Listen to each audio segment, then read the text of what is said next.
My name is Saad Usmani. I'm the Chief of Plasma Cell Disorders at the Levine Cancer Institute in Charlotte, North Carolina. And I'm going to be sharing updates on the CARTITUDE-1 data that were presented by my colleague, Dr. Jesus Verdeja, at the recently concluded ASCO annual virtual meeting. The CARTITUDE-1 was a phase 1b/2 study of JNJ 4528, a BCMA directed CAR T cell therapy in relapsed refractory multiple myeloma.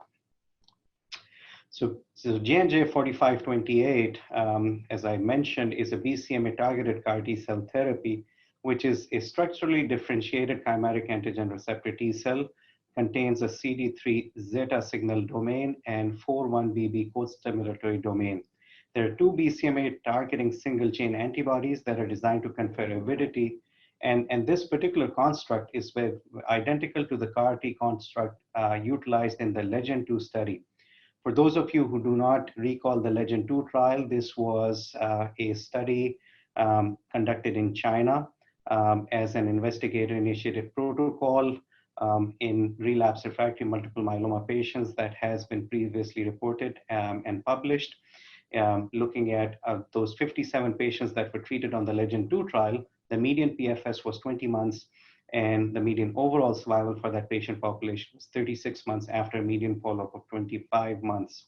And the CRS rates noted in that particular study were mostly grade 1 and 2, and only one grade 1 neurotoxicity event had been reported. So this is the study design for the CARTITUDE-1 trial. The primary objectives for the phase 1b portion of the study were to characterize the safety and confirm the phase 2 dose that was informed by the LEGEND-2 study. And then the phase 2 portion of the study evaluated the efficacy of JNJ 4528. The key eligibility criteria included patients who had progressive multiple myeloma. They had to have an ECOG performance status of 0 to 1, had to have measurable disease, and having received 3 or more prior lines of treatment or being double refractory. And patients had to have exposure to proteasome inhibitors, immunomodulatory drugs, as well as an anti-CD38 monoclonal antibody.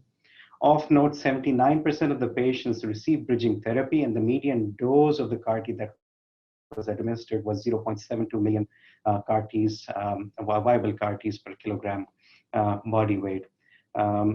Flu-cy was utilized as the preparative regimen before giving the CAR T cell infusion to patients.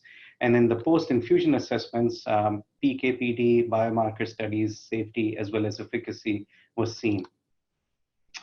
Looking at the demographics, the median age of patients being treated was 60 years. 10% of the patients presented with extramedullary myeloma. 24% had bone marrow plasmacytosis of 60% or more. They had median of 5 years from the time of diagnosis to enrollment in the study, and 27% of the patients had high-risk cytogenetic features. Median prior lines of treatment was 5. Triple-exposed patients made up 100% of the patients, with penta-exposed being in 76%. 86% of the patients were triple-class refractory, and 28% were penta-drug refractory, and 97, so 28 out of the 29 patients who were included in this analysis were refractory to the previous line of treatment.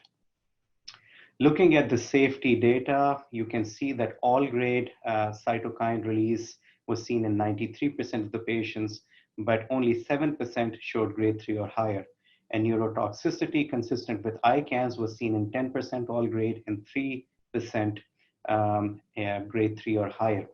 Now, in terms of timing of CRS, the median was about 7 days. Median duration of CRS was 4 days.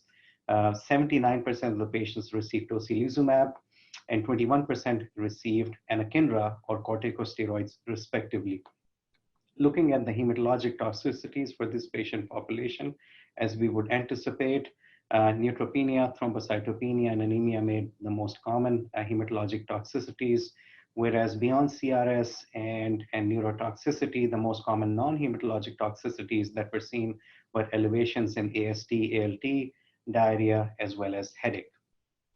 Now, diving in a little bit more into the cytopenias and infection, we see that the median onset of neutropenia was less than a week.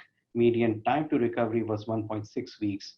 and grade 3 or 4 thrombocytopenia, again, median time to first onset was a little less than 2 weeks, and median time to recovery was 5.3 weeks. Prolonged cytopenias beyond 60 days were infrequent. Looking at the infection rates of 25% or higher, we saw upper respiratory tract infections as being the most common one at 31%. Grade 3 or 4 infections included pneumonia, atypical pneumonia, cryptosporidiosis, encephalitis episode, and one patient getting sepsis. As you can see from the tumor burden reduction perspective, all the patients achieved a reduction in their paraprotein on the study. Overall response rate was 100%, with 97% of patients having a VGPR or better, and 86% having a stringent CR. Overall response and depth of response were independent of BCMA expression on myeloma cells. Median time to first response was a month, and median time to CR was 3 months. And as you see with a median follow-up of 11.5 months, that the depth of response continues to get better over time. 22 of the 29 patients continue to remain progression-free and are alive. 3 deaths did occur, one from CRS, one from AML that was deemed treatment unrelated, and 1 progressive disease. The 9-month PFS on the study was 86%. Looking at the minimal residual disease status, 26 patients had baseline and at least 1 post-baseline bone marrow sample available for MRD assessment by NGS done by clonoSEQ, and majority of patients continue to show MRD negative responses beyond day 28. Of 16 patients in CR who were evaluable for MRD assessment at the time of CR was educated, 81% were MRD negative at 10 to the minus 5 or 10 to the minus 6, and 69% were MRD negative at 10 to the minus 6. So in conclusion, the study team deemed the safety profile of JNJ-4528 was similar to what was seen with the LEGEND-2 clinical trial. CRS events were mostly grade 1 and 2 with a median time of onset of 7 days, suggesting that the outpatient dosing would be feasible. Neurotoxicity and ICANS were infrequently observed in the context of CRS and generally low grade, with only 1 grade 3 event that was observed. Now, grade 3 and 4 cytopenias were seen but resolved after 60 days with very low incidence, of infectious complications. And the overall response rate of 100%, 86% stringent CR rate, 90% VGPR better rate at a median follow-up of 11.5 months. And that coupled with the degree of MRD negativity being seen in the evaluable patients was quite impressive in this heavily pretreated patient population. So JNJ-4528 has received breakthrough designation, therapy designation. The phase 2 portion is fully enrolled. And there are phase 2 and 3 trials that are currently ongoing with this product. The study team acknowledged the participation of patients and caregivers in the team, as well as the physicians, nurses, and study staff at the site, as well as the study sponsor who have actually helped make this study successful. So what does this mean in the context of grand scheme of things? The JNJ-4528 product has small numbers, but a very heavily treated patient population. It appears to be easier to give. CRS is not high grade. There are going to be 2 BCMA CAR-T products that will likely get a nod from the FDA next year if everything goes according to plan. And the safety profile, along with the efficacy, will play a role in picking which one we would be making available to our patients. With having said that, I think the other exciting therapeutic class which is coming down the pike are the bispecific monoclonal antibodies.